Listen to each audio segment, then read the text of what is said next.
Well, this is exactly what the Eagles were hoping for, as not only did they just catch a major break in the battle for the NFC East, but us fans also got a positive update on Jalen Carter following his shoulder procedures that are pretty reassuring. Plus, it seems like the rookie Ty Robinson is ready to step up in his absence, while others are ready to embrace the challenge as well. Meanwhile, it seems that the Birds have been working hard behind the scenes to fix both the run defense and the running game, as Jordan Mailata hinted at a few changes there, while Jason Kelce had an intriguing take on the Eagles' offensive struggles. Plus, here Jalen Hurts shut down reports that he doesn't want to run, and get the latest injury updates ahead of the Eagles and Chargers games starting right now. So again, the Eagles just caught a major break ahead of their Monday night matchup with the Chargers, and it's exactly what they needed. As I'm sure you all know, the Cowboys just took on the Detroit Lions on Thursday Night Football in what was an absolutely massive game for the NFC playoff picture, and for Dallas, it was a real opportunity to put a ton of pressure on the Eagles, as beating the Lions would have been their fourth straight win, and it would have put them just one game behind the Birds in the NFC East and would have made the Chargers game easily a must-win for Philly. But instead, Dallas crapped the bed, as their defense let up 44 points to the same Lions that the Eagles shut down just a few weeks ago, and while Dak and the offense hung around until the end, they ultimately couldn't catch up, as they ultimately made too many mistakes, dug themselves too deep a hole, and just couldn't get enough stops, and eventually they went on to lose 44-30. And again, this is huge for the Eagles because not only does it give them a little more room in the NFC East right now and take some of the pressure off of their Monday night game, although don't get me wrong, they still are in desperate need of a win, but their overall path to securing the division title just gotten much easier, as all it takes for them to wrap up the NFC East and become the first repeat NFC East champs in 21 years is for them to win 3 out of their remaining 5 games, which is more than doable. And look at their remaining schedule. They obviously got the Chargers on Monday, followed by the Raiders at home, then the Commanders and Bills on the road, before closing again with the Commanders at home. So, not the easiest schedule, but also not the toughest either. However, it did just get a little tougher with the news that Commanders franchise quarterback Jane Daniels is back from his gruesome elbow injury and will start this week. Which, that's actually good news, but certainly does make the Birds' 2 matchups with the Commanders much tougher, assuming he plays in those. Still, though, not going to focus on that right now, and definitely confident that the Eagles can win 3 games and lock up this division. And again, all that starts on Monday night in this matchup with the LA Chargers, and obviously, the big storyline going on with them this week is the injury status of Justin Herbert and whether or not he's going to play. But I think as the week has gone on, it's become more and more clear that he is leaning towards playing, just with him being out there throwing at practice and with the comments coming from him and also the Chargers coaching staff.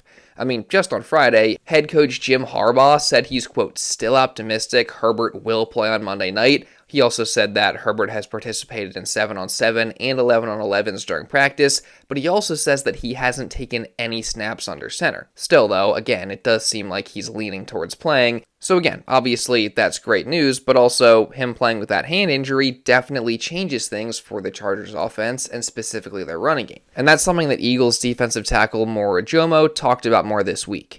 Yeah, I think it changes up the run dynamic, the way that he has to hold the ball. And, I think anything that helps us get an extra second, right? So I think him having to hold the ball differently probably makes him hold it for a little bit. And it's to our advantage, I hope. No doubt Herbert's injury is going to be an adjustment for him. He'll almost certainly be wearing a cast or brace of some sort, so that'll no doubt affect things and maybe force him to hold the ball a little differently than normal. And like Ojomo said, that could maybe give the D-line a little extra fraction of a second to get into the backfield. And again, like I've talked about all week and mentioned earlier, the Chargers aren't really going to be able to run out of under center formations like they're used to doing because of Herbert's injury. So that's another adjustment and something that could potentially affect their run game and their offense as a whole. And that's potentially a break for the Eagles defense because obviously, again, the Chargers are a very good running team. And also, with Jalen Carter being out for this matchup after undergoing procedures on both of his shoulders, they're going to need every advantage that they can get. Speaking of Carter, though, we got some new details on his injured shoulders and specifically the type of procedures that he had done, as an ex-NFL doctor, David J Chao, posted a video on Twitter explaining that Carter likely didn't even have surgery and there could be a chance that he's back sooner rather than later. Don't worry, Eagles fans, the sky is not falling. Adam Schefter reported procedures on both shoulders. What are those procedures? I don't believe that to be surgery. Why? A, you would never do bilateral shoulder surgery at the same time. B, he was seen in the locker room without even a sling on. My belief is he had PRP type injections to both his shoulders. And with that, it requires a shutdown. He has been having shoulder issues on and off for a while. That Friday, Black Friday game, said he was driven back, wasn't himself. And so he wanted to get PRP likely into his shoulder. And if you're going to get PRP in one shoulder and get shut down, and if the other shoulder is not 100%, why not do both sides and take the time? He said he wants to get right for pivotal games later this season or playoffs, and it's probably smart for the Eagles to do so. So the belief is the procedures were not surgery. It was platelet-rich plasma injections into both shoulders, thus a quicker turnaround. It's likely to miss a couple of weeks, likely able to play short of 4-week IR if needed. But if not needed, he may rest for the majority of the rest of the regular season to be very impactful in the playoffs. And yes, as a D lineman, you need your shoulders. If you allow other people to get their hands on you, you're done. And so you need your arms to brace and hold off the blockers, thus the high importance of having both shoulders healthy for Jalen Carter. But the likelihood it was not a true surgery, but a PRP injection, which usually comes with about 2 weeks of rest before it becomes effective. So we'll see Jalen Carter again this season. To me, that definitely sounds like great news. I mean, when I initially heard procedure, I thought that meant surgery or something a little more serious than just a few injections. Now, again, not trying to downplay it, because obviously these injuries have hampered Carter all season and caused him to not quite look like himself. So definitely glad that he got these procedures done. And even if he can come back soon, if the Eagles can afford to rest him until the playoffs, that's what I would do, because they're going to need him as close to as fully healthy as possible if they want to go on another run. But again, I think this breakdown from David Chao was very insightful and definitely shows that these injuries maybe aren't quite as bad as we thought. But again, Jalen, take as long as you need. In the meantime, it's going to be up to some of these other guys like Moro Ojomo, Jordan Davis, Ty Robinson, and Byron Young to step up without Carter in there, and they seem ready for the challenge. I think that you try your best. I think that we've got a defense of a lot of guys that want opportunity and want to play hard, and I think we're just excited to have that opportunity. Obviously a little sad for Jalen not to be there, but I think he should get right and get his body feeling as good as possible, and we're going to be ready when he comes back. What happens to your workload? It probably goes up maybe a little bit, but I think that we have the greatest organization, and they'll help me be put in the best possible situation to handle that workload. Maybe a little bit. Jalen likes to play on the left side of the ball. Some little nuances like that can be different to adjust to, and like who you're playing, who you're studying. So just a little bit. We all hands on deck. That's one mentality we have as a defensive line. I know the young guys are ready. We've been training them since they've been here for that. And I was just really excited to get game experience, because the more game experience that they have, the more that they can play in these big-time games, and it won't affect them as much. But with the coaches that we have, I'm not concerned. Me and Mo is going to step up and do our part. Obviously he's a great player, one of the best in the league, but everybody believes in everybody in the group, and there's going to be different players that have to step up. I'll be one of them, and we might have other guys that have to come along too. Yeah, I'm always ready for it, man. It felt good. Ready to go again this week. We just got a lot of young, hungry guys, man. We all believe in one another. The coaches believe in us. I think we can go out there and compete and play with anybody. I'll be curious to see which defensive tackle steps up the most in Carter's absence. Obviously, Ojomo and Davis are going to be relied on to pick up the majority of the slack and will probably play more snaps than they usually do. And like Mo said, that also comes with maybe a little bit of a role change to playing on the other side more. And I'd also assume that Vic Fangio is probably going to utilize less 3 defensive tackle fronts and deploy different types of looks on the D-line. I don't know. There's a lot of ways they can go about this and handle this. And then, someone like Ty Robinson is being forced into a much bigger role than he's used to, and naturally that comes with him getting a lot of the attention because he is a rookie and because he hasn't really played at all, but he clearly does have potential, so it's going to be exciting to see him finally get out there, and he seems ready to embrace this opportunity. I think just be able to show and prove myself to the organization, and prove to myself that I'm able to go out there and compete with the guys. So I'm just excited for, whatever they're willing to give me. With Jalen Carter out against LA, what do you project, or what have you been told that your role would be essentially? Nothing at this point. I'm not saying that if there isn't one. I'm just ready for whatever they ask of me on that day, come Monday. How much more prepared would you feel for a role now than maybe earlier in the season? Well, definitely. I didn't know nothing coming into the season, right? But being around the guys for halfway through the season, I definitely feel like I've grown as a player, and obviously I feel a little bit more ready. But, it's a challenge, and I'm not going to back away from a challenge. I'm going to take what I can with it. Are there certain things you feel you have gotten better at since training camp? I mean, I guess everything, just the kind of aspect of building up the player that I am. With the awesome people in this building, being able to put in extra work with them, and just to see that continued growth. So, time to put it to the test. Again, definitely excited to see what Robinson can do. I don't have super high expectations for him because, again, he is a rookie and he hasn't really played, but everything we've heard from him or about him has been super positive. And again, I was excited about him coming out of the draft, so it'll be cool to see him finally get a chance to play. But that aside, I'm just curious who you think is going to step up most in Jalen Carter's absence. Regardless, though, the Eagles' defense definitely is in need of a bounce-back performance after the showing that they just had against the Bears last week, specifically in the run game, but it's going to be tough because, again, the Chargers' run game is very good as they rank 12th in the league, but the good news is the Eagles seem to have been focused on getting that right in practice this week, as the Bears game was apparently kind of a wake-up call for them. Technique. I think the Bears was an eye-opener, and it was kind of like Atlanta last year. Just the things that they're attacking us with and how they're going to attack our defense, because it's very few and far between that we're going to get a lot of pressure straight up. It's going to be a lot of side to side. They want to try to take us out of the equation, so we have to be prepared for that. Not every team is going to play like that, not every team is going to have a scheme like that, but when we do see those schemes, we have to make sure that we're alert for them. And it's a copycat league, so for what we see this week, we might see next week or the week after that from another team. So it's just really just kind of being mindful and being aware of that, understanding that this is the way that they're trying to attack us, and when those times come, we have to make sure that we execute and go with the plan.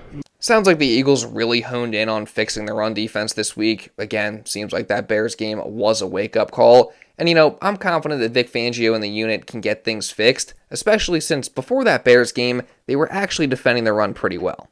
Switching over to the offense, though, obviously one of the main problems there has been getting the run game going, but it seems like they've made some changes there this week that should hopefully help. To be honest, as boring as this sounds, it's the same story every week. We are one block away. Got some new stuff in this week, but hopefully we can execute up front. It's where it starts and that's where it ends. If we execute up front, take care of everything else. I mean, I definitely love the sound of that. Super happy that they seem to be trying to make some adjustments in the run game, and I'll be curious to see what new things have been added. But like Mailata said, ultimately, it's about whether they can execute or not, because that's honestly been the main problem in the run game all year. Like, the O-line just has not been playing up to standard, and at this point, neither is Saquon Barkley. Now, don't get me wrong, I think most of it's the offensive line, and Barkley just hasn't really had anywhere to run, but still, just overall, the execution hasn't been there. So hopefully that changes this week, and the Eagles can have a breakthrough performance on the ground.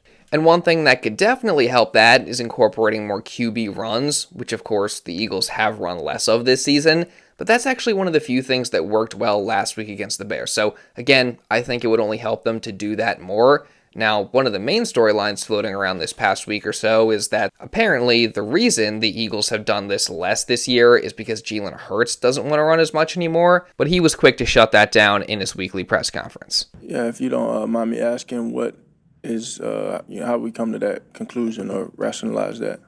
So it wasn't my reporting, but there's been reporting that you don't want to run the ball as much this year. Okay.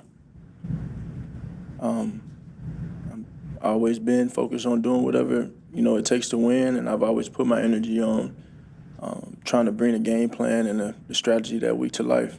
So I'll continue to do that.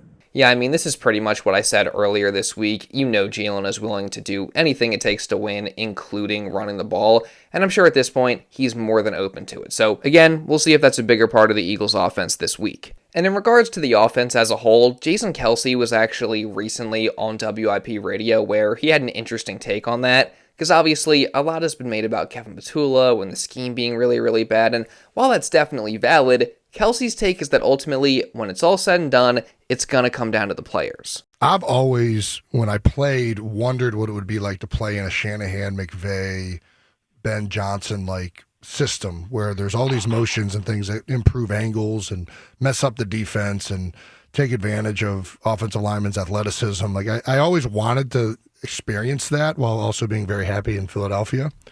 I will say this. I don't... That stuff is really, really good until the scheme isn't working. And this is where I kind of go back and forth. Like when that scheme is functioning, it's overwhelming. And when the scheme isn't functioning, a lot of times those teams just fall flat. And I do think there's a reason, while there has been a lot of great offensive coaches that have come from the Shanahan tree and the McVay trees, not a lot of those has transitioned into Super Bowls.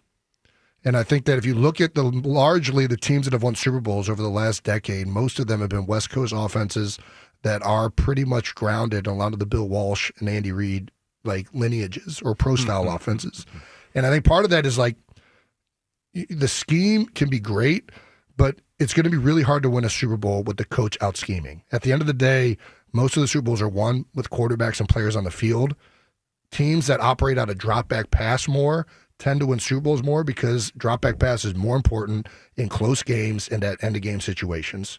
And that's why I think the West Coast offense, while it's not as, as ridiculously interesting as some of the Shanahan principles and things, I think it probably translates when you have great players into more success at the end of the day. This is definitely a very interesting perspective, and I do agree to an extent, because again, as bad as the scheme has been this year, you could also make a very legitimate argument that if Jalen Hurts and the players had just executed better these past couple of weeks and say not turning the ball over and not had these penalties, things like that, they win those 2 games. So to that extent, it makes sense, and it almost always does come down to the players executing, but also the scheme does matter, and this year, all the scheme has done is make things harder on the players, not easier. So I do think it goes both ways, and there are plenty of instances in recent history where teams have won in large part because the scheme is so good and they've out-schemed other teams. So basically, all that to say, I think everything about the Eagles offense isn't good enough right now, but as much as I want Patullo and the coaches to improve things, the easiest solution may just be that the players go out there and execute better.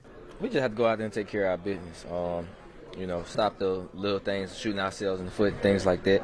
And just go out there and execute. That's the biggest thing. As simple as it sounds, hopefully the Eagles can just go out there and execute better on both sides of the ball this week, because ultimately they haven't done that these past couple of weeks.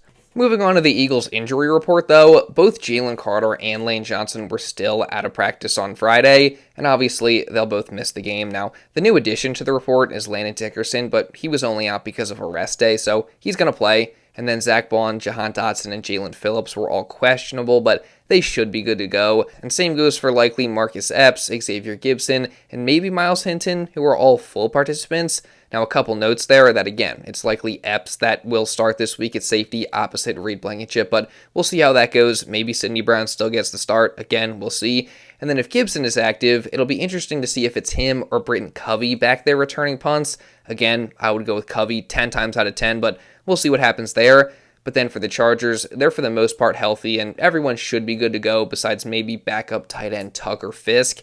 And again, Justin Herbert has been limited, but I do expect him to play. But I'll talk more about that and preview the entire Eagles and Chargers matchup in my final video of the week, probably tomorrow in the lead up to the game. So if you don't want to miss that or any other Eagles coverage coming throughout the rest of the season, then make sure you subscribe and you turn on notifications, and also drop a like down below to show some support because it really does help me out a ton. Let's see if we can get to at least 500 likes today, and also hit the hype button because that helps me out a ton as well, and leave a comment just regarding anything that I talked about in this video. And if you do want to watch another Eagles video, you can check this out right here. Now, with all that being said, that's pretty much all I got for this one, guys. So thank you all so much for watching, and I'll see you in the next video.